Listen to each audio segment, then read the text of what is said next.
financement de TVL, chaque don compte. Financer TVL, c'est essentiel.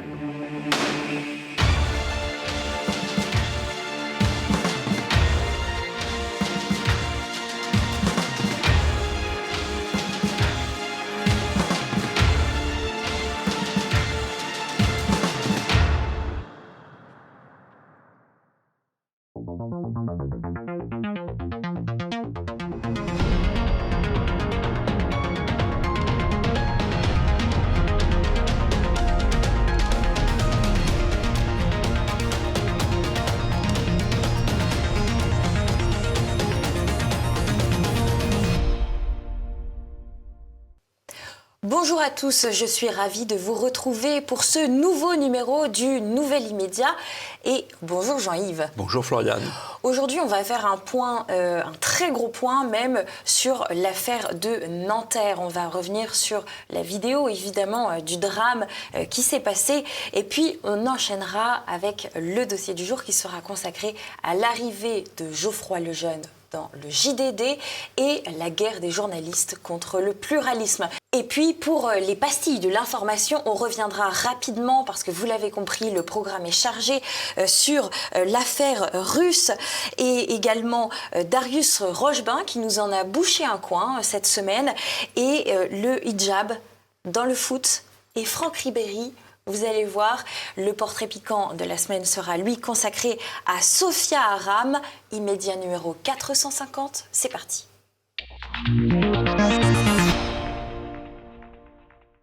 La météo de l'info est à la mousson.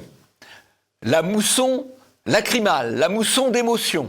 En cause, la mort de Naël, un jeune délinquant routier de 17 ans qui a refusé d'obtempérer. Triste, bien sûr. Mais rien ne justifie d'en faire un héros avec une minute de silence à l'Assemblée nationale. C'est uniquement son statut de racisé qui explique que Marcy demande qu'on honore la mémoire de cet enfant sikh, enfant au volant d'un coupé Mercedes. C'est uniquement son statut de racisé qui nous vaut un tweet de Mbappé saluant, je cite, la mémoire de ce petit ange. Ni petit ange, ni même bon petit diable, mais déjà en coquetterie avec la justice à 17 ans. La valeur n'attend pas le nombre des années. N'oublions pas que l'émotion sélective est l'arme première de la société de propagande. Gardons-nous de ces funestes emballements médiatiques qui légitiment les pires émeutes. Réinformation et raison, voilà le sens de notre émission. Merci. Voilà.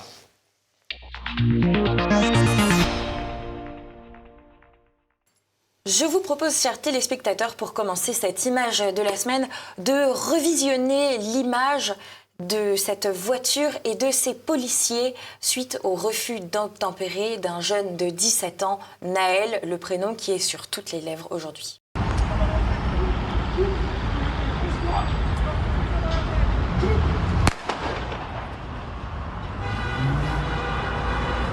Évidemment, cette vidéo a tourné partout. Très vite, il y a eu des réactions médiatiques, notamment, je vous propose de commencer, chers téléspectateurs, avec cet article de Libération de Jean-Pierre Mignard. Après la mort de Naël, toutes les professions ont une génétique, celle de la police et l'impunité. On a eu également sur Twitter la réaction de Kylian Mbappé qui nous dit qu'il a mal à sa France, que la situation est inacceptable et que Naël est un petit ange qui est parti beaucoup trop tôt. Ce que certains internautes ont fait et ce que j'ai fait également, c'est que j'ai cherché dans les tweets de Kylian Mbappé s'il parlait de Lola ou même de l'affaire Annecy. Eh bien, figurez-vous que cette recherche est vide de résultats parce qu'il n'a jamais produit de tweet sur ces affaires. On est également Omar Sy qui a dit que ses pensées et ses prières allaient à la famille et aux proches de Naël et qu'une justice digne de ce nom honore la mémoire de cet enfant. Donc évidemment, voilà, tout le gratin s'est réuni pour parler de l'affaire Naël. On a une réaction de Vincent Lapierre, qui est un journaliste indépendant qui est particulièrement intéressante. Je suis étonnée que même avec une arme braquée sur soi, on puisse envisager de ne pas respecter ce que dit la police. C'est que certains ont vraiment le sentiment que la loi et la police sont là pour la décoration. Cette affaire démontre la faiblesse de l'État et non sa force. Évidemment, l'avocate de la famille s'est très vite exprimée, ainsi que la maman de Nahel qui a réagi sur l'Instagram d'Assa Traoré. Je vous propose qu'on écoute très vite ces 2 vidéos. 1 heure après, on me dit que quoi? On a tiré sur mon fils. Je vais faire quoi? Je vais pour lui, je lui ai acheté tout. Je lui ai tout donné. Pour qu'un fils de pute, il me retire mon fils. Il lui met... Non. Est-ce qu'on a des informations sur... est-ce qu'il a un parcours judiciaire, un passé judiciaire?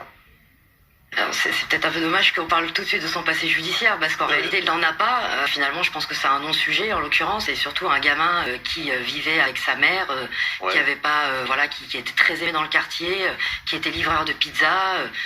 C'était un gamin qui n'avait pas de casier judiciaire, parce qu'il n'a jamais été condamné définitivement par la justice. Donc, il n'y a pas très longtemps, le gouvernement a évoqué l'idée de faire passer le permis à 17 ans. Donc, j'ai envie de vous dire que c'est vraiment...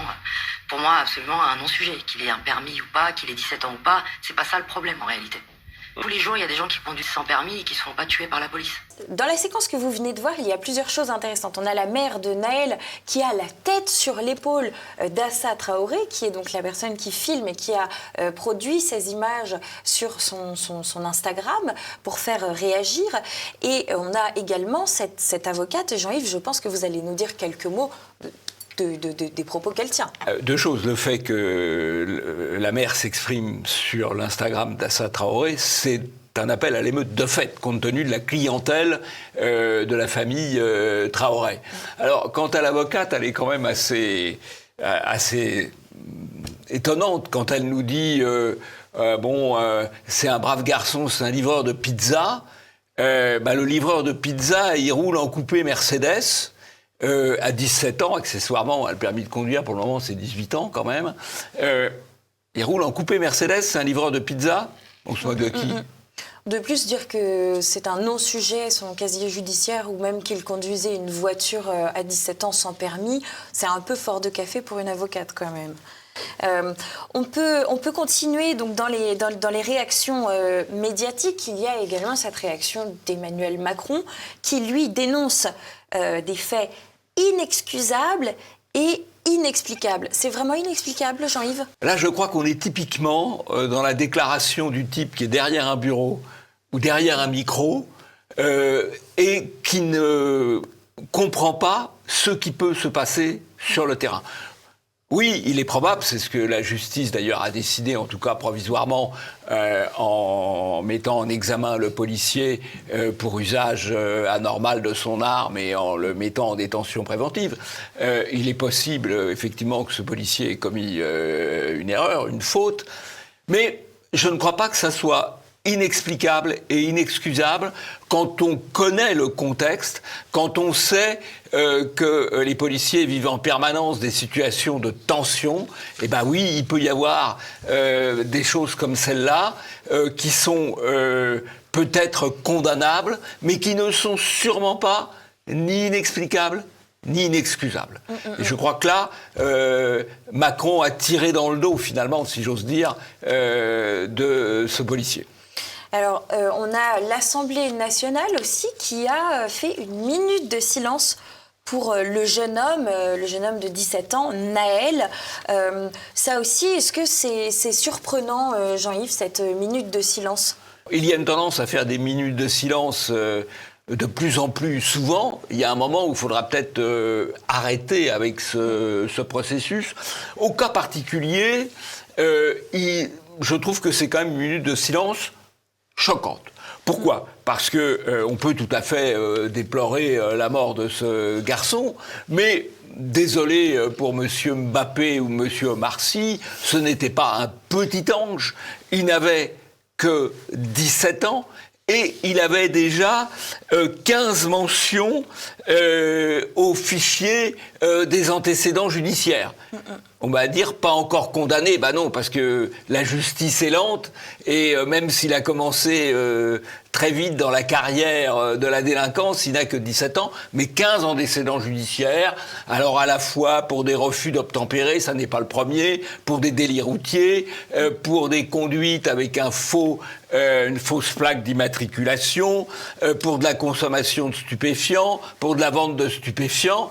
Bon, c'est pas un petit ange, et je pense que la minute de silence demandée par Madame Braun-Pivet est faite par à peu près tout le monde à l'Assemblée nationale, dans une Assemblée nationale quand même clairsemée, n'était pas appropriée.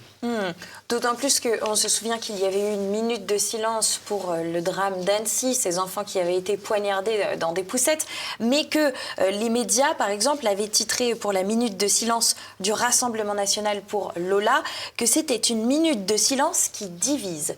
Et donc là, on a des termes qui sont très intéressants. Et France Info nous dit également, Jean-Yves, que l'automobiliste, si on peut l'appeler automobiliste, étant donné qu'il n'a pas de permis de 17 ans, avait été déféré au parquet de Nanterre le week-end précédant les faits pour refus d'obtempérer, là également, sans être présenté à un juge pour enfants. Donc voilà, un refus d'obtempérer parmi tant d'autres. Derrière ça, objectivement, il y a la création d'un droit à conduire sans permis pour certaines catégories de population. C'est ça qu'il y a derrière ça. Vous ou moi, si on conduit sans permis, on va avoir des soucis. Mais dans certains quartiers, bon, conduire sans permis, pourquoi pas, quoi. C'est la création d'un droit à conduire sans permis dans certains quartiers, pour certaines catégories, qui est finalement en construction derrière cette affaire. Jean-Yves, vous venez d'évoquer le CV juridique de Naël. Quelles sont vos sources ? Alors, mes sources sont les sources d'Europe 1, qui ont eu eux-mêmes des sources policières, et qui n'ont pas été ces sources n'ont pas été contestées. Simplement, pourquoi c'est Europe 1 qui le sort ? Parce que Europe 1, c'est aujourd'hui dans le groupe des médias Bolloré, où il y a une liberté de dire les choses, alors que les autres médias sont dans une logique d'étouffement des faits. Et vous comprenez pourquoi il y a une guerre aussi terrible menée au groupe Bolloré, parce que c'est une guerre pour l'occultation, c'est une guerre pour le déni. Alors, si on revient sur les refus d'obtempérer, justement, Jean-Yves, ce qui est très intéressant, c'est qu'on a quelques chiffres.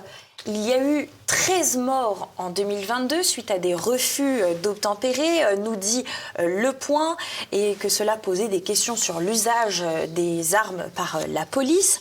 Et Le Monde avait produit un live avec des questions d'internautes qui est tout à fait intéressant en 2022, c'était en septembre 2022, puisqu'il revenait sur un fait de refus d'obtempérer, justement, qui là avait fait moins de bruit cette fois-ci. Donc on apprend ceci dans cet article. On apprend que le nombre de refus d'obtempérer a été multiplié par 25 au cours des 30 dernières années. On a également des questionnements sur l'ouverture de feu par les forces de l'ordre, qui est en augmentation là aussi depuis l'adoption d'une loi en janvier 2017 pour préciser le cadre des interventions de la police. Mais on a une question d'internaute aussi là, que je vais souligner. Peut-on connaître le nombre de policiers ou gendarmes blessés ou tués suite à un refus d'obtempérer ? Parce que là, 13 morts, il s'agit de 13 morts d'interpellés. De non-obtempérateurs. Exactement. Oui. Mais pour les policiers ou les gendarmes qui sont blessés dans ce genre d'intervention, comme ceux qui sont traînés sur plusieurs mètres pour des interventions sur des scooters, etc., eh bien là, on a donc Aston Albertini, qui est le spécialiste des questions liées à la police, qui répond à la question en disant qu'il était difficile d'obtenir des données précises sur la question, sauf à recenser chaque cas, ce qui n'est donc pas fait, avec le risque d'approximation qu'entraînerait une telle entreprise, parce qu'on a parfois des policiers ou des gendarmes qui sont déclarés décédés ou grièvement blessés et qui basculent finalement dans l'une ou l'autre de ces catégories préénoncées. Donc on a des statistiques qui sont très compliquées, d'autant plus qu'ils nous expliquent qu'en fait, police et gendarmerie publient chacune de leur côté leurs éléments statistiques et que donc visiblement, pour certains chiffres, eh bien, c'est trop difficile de créer du contenu médiatique. Il y a des domaines dans lesquels on ne cherche pas trop les statistiques. Alors, plusieurs remarques. D'abord, le fait que des refus d'obtempérer débouchent sur de graves problèmes pour des policiers. Il n'y a pas besoin de remonter très loin. Il y a eu un policier qui a été traîné sur 30 mètres dans la nuit de mardi et mercredi à Grenoble. Alors, il n'est pas mort, heureusement, mais il a été traîné sur 30 mètres par refus d'obtempérer. Donc ça c'est quand même le quotidien des policiers, dans la mesure où il y a un refus d'obtempérer toutes les 20 minutes. Et vous avez dit, à juste titre, que ça a été multiplié par 25 au cours des 30 dernières années. Alors, pourquoi ? Allez, on va dire les choses. Il y a 2 raisons complémentaires. Il y a d'abord un recul, effectivement, de l'autorité publique, qui est un peu général. Et puis, il y a le comportement qu'on constate dans les quartiers de l'immigration, en particulier, qui sont de plus en plus nombreux, où il y a une hostilité dans l'application des demandes de la police. Mais Jean-Yves, on n'a pas de statistiques ethniques, nous, en France, pour ce cas précis. Alors, évidemment, en France, à chaque fois qu'il y a un problème, on évite les statistiques qui permettent de le quantifier. Alors, moi, je dirais 2 choses. On pourrait demander, légitimement, aux autorités du ministère de l'Intérieur de faire une cartographie des lieux où il y a les refus d'obtempérer. On verra quels sont les lieux, quels sont les quartiers concernés. Mais si on regarde... les quartiers sensibles. Les quartiers sensibles, on est dans la novlangue. Les quartiers sensibles, les quartiers populaires, les quartiers en difficulté, on est dans la novlangue. La vérité, c'est que c'est les quartiers de l'immigration. Et on a alors, à défaut d'avoir des statistiques en France, on a des statistiques en Allemagne qui permettent d'évaluer la surreprésentation par nationalité des refus d'obtempérer. Parce que les mêmes phénomènes existent un peu dans tous les pays européens. Bon. Et alors, en Allemagne, c'est tout à fait parlant, puisque la proportionnalité des refus d'obtempérer est 15 fois plus forte pour les nationalités issues du Maghreb et 13 fois plus forte pour les Africains hors Maghreb. 2 fois plus forte seulement pour les Turcs. Alors, vous allez me dire, c'est par nationalité, c'est pas par origine, mais ça montre bien que ce phénomène est corrélé avec, au fond, le refus qu'on peut constater dans beaucoup de quartiers de l'immigration d'accepter la loi commune. C'est valable dans l'ensemble des pays d'Europe, et je pense qu'il est tout à fait possible de faire un peu de travail comparatiste, puisque nous n'avons pas de statistiques en France. Eh bien, essayons de regarder si les statistiques des pays voisins ne peuvent pas nous éclairer. Alors, Marine Tondelier était interviewée sur Sud Radio et évidemment, le journaliste lui a parlé de l'affaire Nahel. Je vous propose de réécouter ses propos. On a cette séquence choquante et on a le sentiment qu'on va vers une américanisation en fait de la police, et ça on ne laissera pas faire. Et il va falloir un moment que cette société, que ça lui plaise ou non, adresse le problème du racisme dans la police. Est-ce que vous pensez que c'est du racisme? Adresse le problème du racisme dans la police. Est-ce que vous pensez que c'est du racisme? Mais évidemment qu'il y a du racisme dans la société. Oui, oui, bien sûr. Non, mais pourquoi du racisme dans cette affaire? Évidemment qu'il y a du racisme dans la police. Pas tous les policiers. Non, mais là, est-ce que c'est une question de racisme? Non, mais je vais le dire très concrètement. Ouais. J'ai jamais vu un non-racisé se faire tuer pour un refus d'obtempérer. Jamais. Alors déjà, ce que dit Marine Tondelier, Jean-Yves, est factuellement faux, parce que F de Souche a par exemple ressorti un article qui nous indique que Romain, 26 ans, a été tué par un policier à Paris après un refus d'obtempérer, et ce n'était pas un racisé. On voit même sa photo, il a un petit chat dans les mains, et là la famille aussi essaye de comprendre ce qu'il s'est passé. C'était dans une rue du 9e arrondissement de Paris après un refus d'obtempérer. Donc il y a eu des cas comme ça, il y en a des tas. Il y a eu un autre cas, place Vauban, il y a quelques années. Ça existe. Alors évidemment, Madame Tondelier nous dit qu'il n'y a jamais de non-racisés. Pourquoi? Parce que Madame Tondelier, elle ne regarde pas les faits, elle écoute les médias. Et il est évident que le bruit médiatique est radicalement différent suivant qu'il s'agit d'un Français de souche, ça n'intéresse pas grand monde, ou d'un racisé. Alors là, il y a tout le tonnerre médiatique qui se met en place. Alors là aussi, si vous permettez, on va faire un peu de comparatisme, non pas cette fois avec... pas avec l'Allemagne. Pas avec l'Allemagne, mais avec les États-Unis. Elle nous a dit d'ailleurs, Madame Tondeli, à juste titre, qu'il y avait une certaine américanisation. Bah oui, parce que il y a à la fois l'influence culturelle des États-Unis et puis il y a la racialisation qui vient des États-Unis.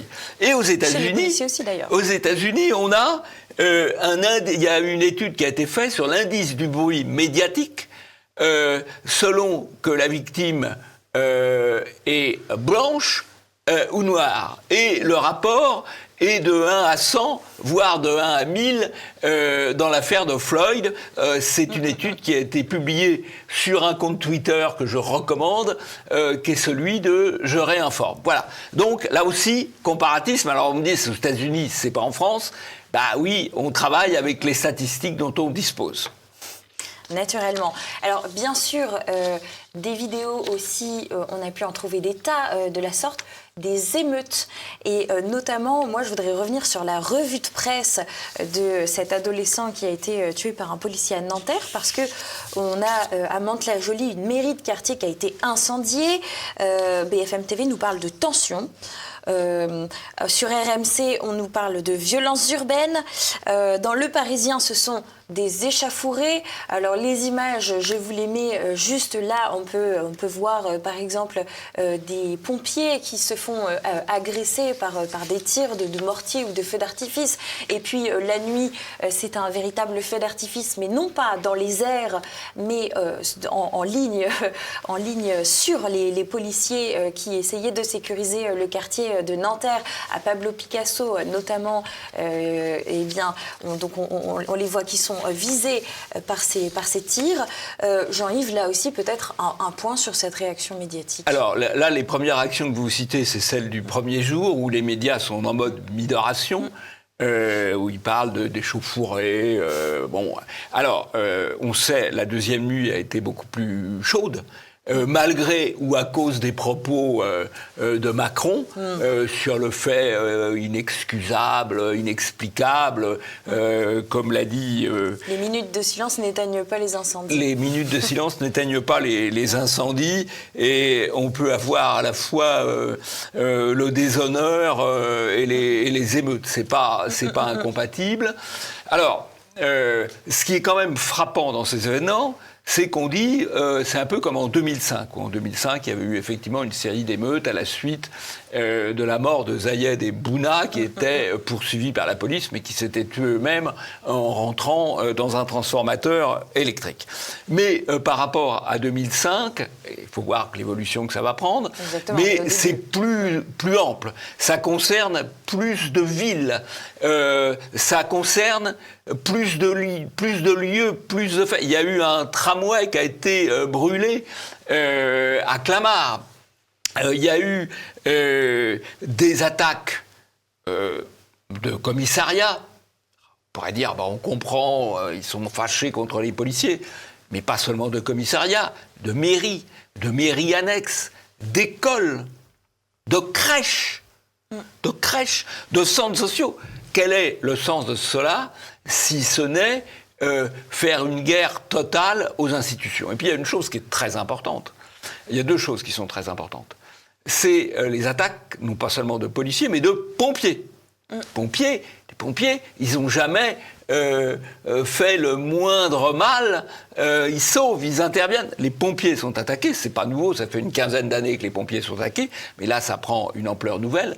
Et puis, il y a une chose aussi que disait ce matin sur France Info, le maire de Mont-Saint-Barreul. Je ne sais pas quelle est sa tendance politique d'ailleurs, il doit être... peu importe, mais qui était bouleversé par ce qu'il avait vu de destruction dans sa commune, et il ne croyait absolument pas à la thèse de l'émotion spontanée. Il expliquait que tout ça était voulu, préparé, et notamment pour une raison très simple, c'est qu'il y a beaucoup de munitions. C'est pas des munitions... guerrières, mais ce sont des mortiers de feu d'artifice qu'il y a en nombre considérable, puisqu'on voit partout, y compris utilisés contre des armes. Je crois que c'est à Nanterre où ils ont été utilisés en tir tendu contre un policier. Et donc, la thèse de l'embrasement spontané est évidemment tout à fait illusoire. Il est possible d'ailleurs que ça se calme, puisqu'au fond, les bandes de dealers, leur objectif, c'est d'interdire à la police d'intervenir. Une fois qu'ils auront eu un peu satisfaction, ils calmeront le jeu pour reprendre leur petit commerce. En tout cas, pourquoi les destructions sont aussi importantes ? Précisément parce qu'on a dit à la police, vous n'intervenez pas. Et donc, la police n'intervient de fait que pour protéger les pompiers qui tentent d'éteindre les incendies de véhicules, de mairie. Ça, c'est pas bon pour la planète. Hein. En prime. En prime. Chers téléspectateurs, vous l'aurez compris, affaire à suivre sur Immédiat suite à cette récupération médiatique qui risque de provoquer un embrasement en France. Place maintenant au dossier du jour.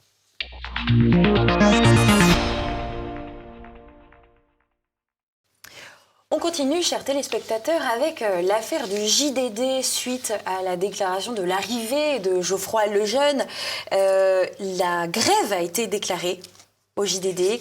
Arnaud Lagardère, lui, défend la nomination de Geoffroy Lejeune. Pendant que la rédaction maintient son mouvement, ils ont voté la grève et le JDD n'est pas sorti dimanche dernier. Un fait rarissime, nous dit France Info. La rédaction du JDD, elle, a décidé de poursuivre sa grève puisque mercredi matin, hier, à l'heure où nous parlons, ils ont revoté à bulletin secret à 97% en faveur de la poursuite du mouvement de grève. Donc on verra si le JDD va sortir la semaine qui suit. Et je dois bien vous faire un petit point d'une influenceuse que vous allez apprécier, chers téléspectateurs. Il s'agit de Rima Abdul-Malak qui vous parle de sa morning routine, comme on dit. Bientôt, vous aurez aussi la marque de son dentifrice et le nom de son professeur de théâtre pour faire des interventions pendant le Molière, parce qu'elle a tweeté ceci. Mon rituel du dimanche, c'était de me réveiller avec le JDD. Aujourd'hui, il ne paraît pas. Je comprends les inquiétudes de sa rédaction. En droit, le JDD peut devenir ce qu'il veut tant qu'il respecte la loi. Mais pour nos valeurs républicaines, comment ne pas s'alarmer, nous dit-elle. Ministre de la Culture, ministre de la Censure. Exactement, on a une réaction très rapide d'Elisabeth Lévy qui retweet en disant que Rima Abdul-Malak est inquiète de l'arrivée de l'ami Geoffroy au JDD. La ministre de l'Information et de l'Édification des masses pourrait-elle m'indiquer ce que nous devons mettre à la une du prochain causeur. Le causeur d'ailleurs qui a été très clair en produisant un article sur Julia Cagé qui propose de priver de subventions tout média dont la direction n'est pas approuvée par la rédaction, ce qui revient à instaurer des soviets. Cela indique aussi que pour ces gens-là, les subventions achètent le conformisme idéologique, nous disent-ils dans cet article. Et pourquoi Julia Cagé est-elle attaquée ? Eh bien parce qu'elle a produit ce tweet. Non, Madame la Ministre, le JDD ne peut pas devenir ce qu'il veut, car il produit un bien public, l'information. C'est pour cela qu'il bénéficie d'aides à la presse, et là, vous voyez où elle veut en venir. Conditionnons ces aides à l'agrément du choix du directeur de la rédaction par la majorité des journalistes, majorité qui a voté pour la grève. Alors, c'est en boucle, hein. C'est-à-dire on ne donne plus les subventions qu'à ce qui est politiquement correct. Alors, je rappelle, il y a simplement 10 ans, Rivarol, qui était quand même à l'extrême du spectre non politiquement correct, on peut dire, avait des subventions, parce que c'est la liberté de la presse, on a droit à des subventions. Et puis on a supprimé à présent aussi, puis on a rétabli, puis on a supprimé à Valeurs Actuelles, et maintenant on va supprimer à tout ce qui n'est pas politiquement correct. Ça, c'est la première remarque. La deuxième remarque, sur la rédaction du JDD, bon, allez, il serait pour la grève à 60 ou 70%. On dirait, il y en a 30 ou 40% qui pensent autrement. Il y a un certain pluralisme. À partir du moment où ils sont à 97%, dans un sens, contre l'arrivée de Lejeune, c'est que ce n'est pas pluralisme. C'est un média monocouleur. Voilà. Ce qu'ils combattent, c'est le pluralisme. Je reviens à ce que j'ai dit tout à l'heure. Le pluralisme qui permet de dire les choses. Ce qu'on reproche à la presse Bolloré, c'est de lever le coin du Val sur la réalité, comme on l'a vu par exemple sur le pédigré des antécédents judiciaires du dénommé Maël. Voilà. Exactement. Alors Julia Cagé, qui, je le précise parce que j'allais l'oublier, est professeure d'éco à Sciences Po Paris. Elle a également écrit Libre et égaux en voix, le prix de la démocratie chez Fayard et Sauver les médias, l'info à tout prix pour l'INA. Voilà, alors dernier point qu'on veut peut-être commenter, c'est cette carte que vous voyez, où il y a l'ensemble des médias, et vous avez la partie bleue, ce sont les médias de Bolloré. Donc vous voyez, ça représente à peine le 10e, et dans ces médias du groupe Bolloré, il y en a qui continuent d'être, pour le moment, totalement politiquement corrects, comme le JDD par exemple. C'est-à-dire qu'on reproche à Bolloré d'essayer d'apporter un peu de pluralisme dans un espace médiatique qui représente à peine 10% de l'ensemble de l'espace médiatique français, et même plutôt 5% que 10%. Donc vous voyez, ils ne tolèrent rien. Rien du tout. Rien du tout, il faut qu'ils aient le monopole. Exactement, et d'ailleurs, des personnalités, Jean-Yves, se sont insurgées. Un article du Monde nous fait part que 400 personnalités dénoncent l'arrivée de Geoffroy Lejeune à la tête du JDD. On a, par exemple, nous dit Le Monde, Elisabeth Badinter, Joe Star, Lionel Jospin qui se mobilise contre le fait que le JDD ne peut pas devenir un journal au service des idées d'extrême droite. Ça s'appelle le pluralisme. Mais ça, manifestement, ça a du mal à rentrer dans leur petite tête. Vous avez sans doute entendu tout et n'importe quoi sur la rébellion qui s'est passée en Russie. Eh bien, c'est normal parce que les médias ont été très imprudents.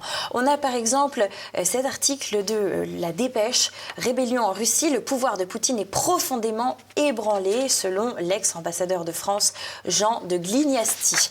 On a L'Express. La rébellion de Wagner en Russie révèle des fissures réelles, selon Washington.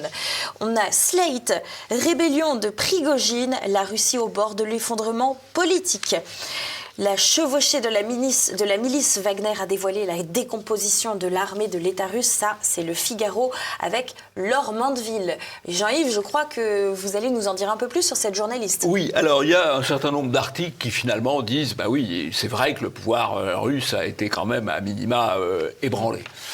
Simplement, tout le monde a parlé très vite. Dans les 24 heures, tout le monde a parlé très vite, tout le monde a commenté, objectivement, sur des faits qu'ils ne connaissaient pas complètement, qu'ils ne comprenaient pas complètement. Donc, il aurait fallu, à minima, être prudent.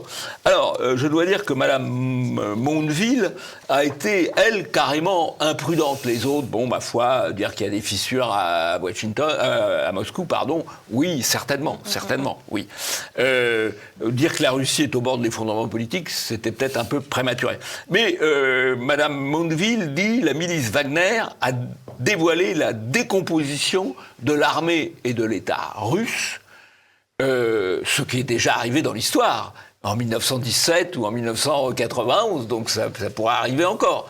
Mais en l'occurrence, ça n'est pas le cas. Et c'est pas quand même indifférent de savoir que c'est Madame Mondeville du Figaro qui a dit cela, parce que Madame Mondeville est une journaliste engagée. Elle est senior fellow de l'Atlantic Council. Qu'est-ce que c'est que l'Atlantic Council ?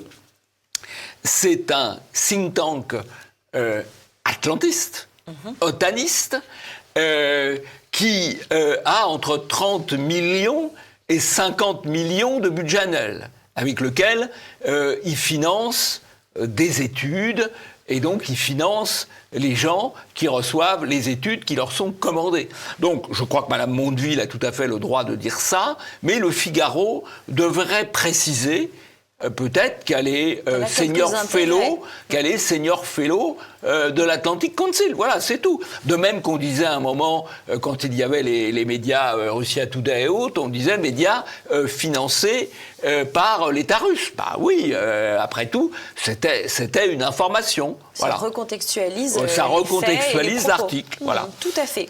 Finalement, Jean-Yves, il y a une seule personnalité qui a tenu des propos cohérents et vous allez nous étonner et étonner les téléspectateurs. Oui, absolument, parce qu'il s'agit de Nathalie Loiseau, qui est députée européen Renaissance, qui a été la chef de file des candidats Renaissance aux élections européennes de 2019, et qui fait ce tweet, je trouve assez juste.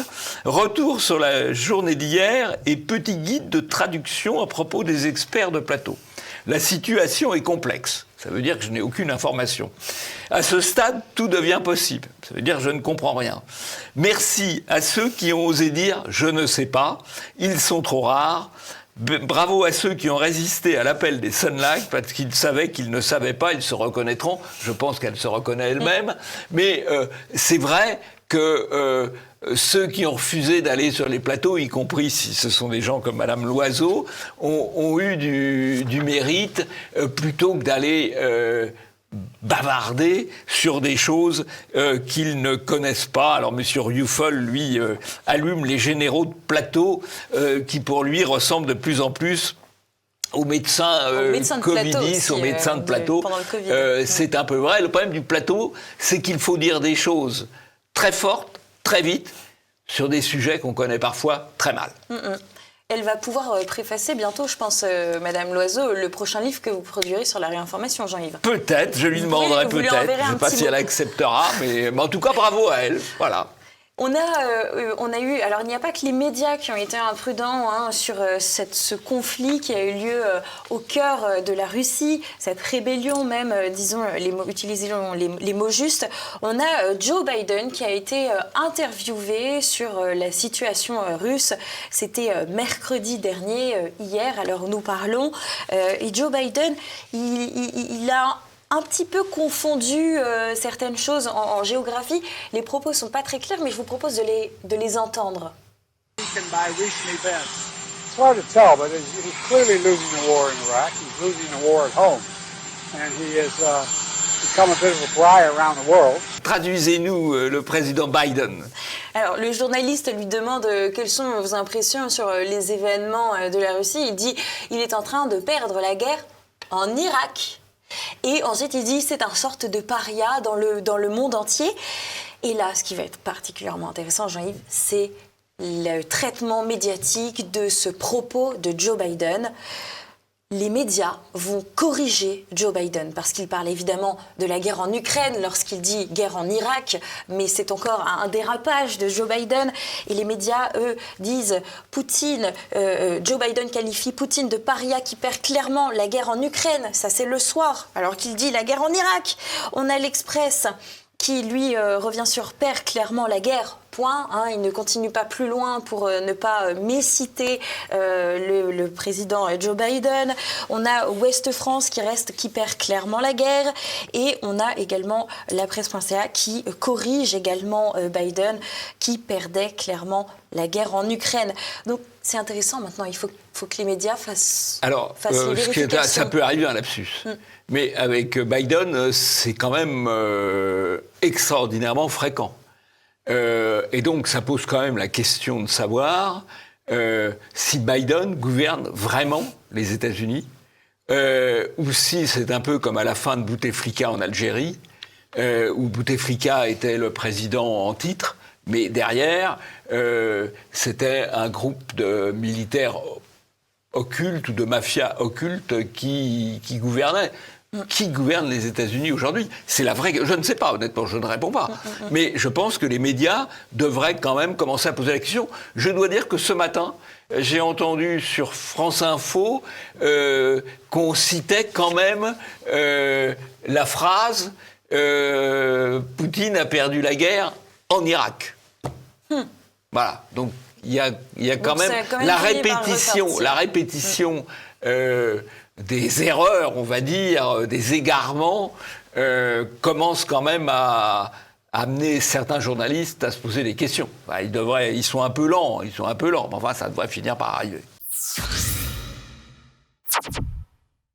Autre fait étonnant, chers téléspectateurs, on a Darius Rochebin, le journaliste phare de LCI, fort engagé sur la guerre en Ukraine, qui a interrogé John Kerry. Et il lui a posé une question très particulière. Je vous propose de réécouter cette séquence. Vous, les Américains, vous avez commis le crime d'agression en Irak.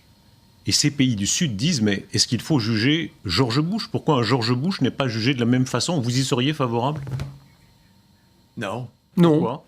Parce que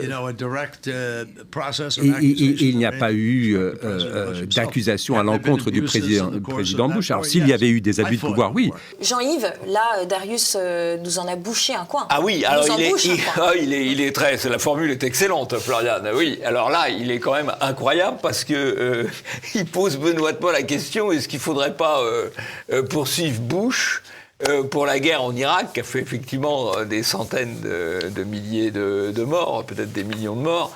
Bon, et après, il le relance quand même en disant, mais en fait, c'est sur la base d'un mensonge. Et Kerry lui répond, on ne va pas ouvrir le dossier, on passe. Bon, mais enfin, Rochebin a posé la question. Voilà, après tout, il nous arrive de le critiquer. Bon, alors là, on a fait un bon point pour...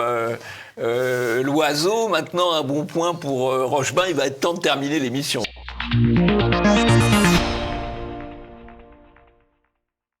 Chers téléspectateurs, un peu de foot maintenant, on va parler de hijab. Et puis on va parler de Ribéry aussi, vous allez voir. Le Conseil d'État doit se prononcer sur le règlement de la Fédération française de football, sur est-ce qu'on autorise ou pas le port de tenues manifestant une appartenance religieuse, dont le voile et le hijab sportif. Donc tout le monde suit de près ces informations. On a le Parisien par exemple qui dit que l'avis est favorable du côté du rapporteur public, mais qu'on attend la décision à la mi-juillet au plus tard. On a quasiment que Le Figaro, finalement, qui est revenu sur les propos de l'avocat de la Fédération française de football, qui, lui, s'oppose au port du hijab en compétition. Ce sont les hijabeuses qui ont lancé le sujet et qui dit, voilà, ceci, le voile n'est pas un couvre-chef ordinaire, mais la manifestation ostentatoire de la soumission des femmes aux hommes, voilà, qui ne va pas mettre de sitôt sur un pied d'égalité le football féminin et le football masculin, puisque c'est aussi une question. Mais passons, on a BFM avec RMC qui titre « Hijab dans le sport, le sujet qui divise ». Et puis, chers téléspectateurs, je vous propose pour la seconde fois dans cette émission de réécouter Marine Tondelier, parce qu'on lui a posé la question également sur le hijab dans le sport. Et là, j'avoue que les bras m'en tombent sur sa réponse. Souvent, je constate que c'est en fait contre des femmes et des musulmanes. Donc ça me pose un problème. Je vais prendre un exemple d'un footballeur de chez moi, quand Franck Ribéry fait un signe de croix avant le coup d'envoi ou pris après un but, j'entends pas de polémique. Mais porter un signe religieux sur un stade, est-ce que ça ne vous choque pas? Non, mais je vous pose la question. Vous avez jamais vu de crucifix sur un footballeur? Parce que moi, j'en ai déjà vu et j'ai pas été au Conseil. C'est assez... faudrait quand même peut-être lui dire que Ribéry est converti à l'islam depuis 2006. Il s'appelle Bilal Youssouf Mohamed, pour son nom islamique. Bon, faudrait quand même qu'elle mette un petit peu à jour ses fiches, quoi. Clairement. Et je crois qu'il n'a jamais fait de signe de croix. Il y a peut-être d'autres footballeurs qui ça peut arriver, oui. Je pense à des footballeurs serbes, par exemple. Ça peut arriver, oui. Mais Ribéry... Puis les crucifix sur le terrain, on a un peu du mal. Alors justement, elle parle du Conseil d'État, Marine Tondelier, Jean-Yves, et on a un mot à dire sur le Conseil d'État qui a produit un communiqué de presse d'ailleurs. Oui, alors le Conseil d'État est très fâché parce que la position de son rapporteur a été fortement critiquée. Et en fait, ils vont rendre leur jugement d'ailleurs aujourd'hui, on ne l'a pas, mais enfin leur décision plus exactement aujourd'hui. Mais en gros, ils n'admettent pas d'être critiqués. Alors, ça pose un réel problème. Parce que le pouvoir judiciaire, notamment le Conseil d'État,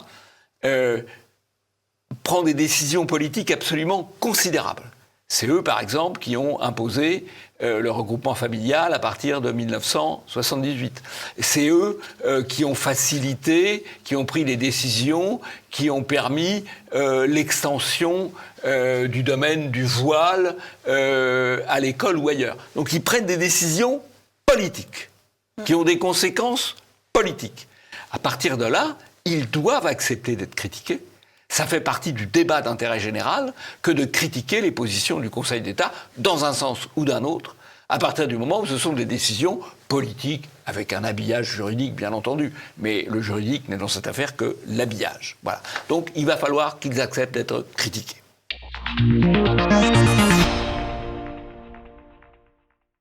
Chers téléspectateurs, c'est déjà la fin de cette émission. Pas de coup de chapeau cette semaine encore, mais la semaine prochaine, on essaye de vous en trouver un parce qu'il faut qu'il y ait un peu de positif aussi dans cette actualité. Merci à tous de nous avoir suivis.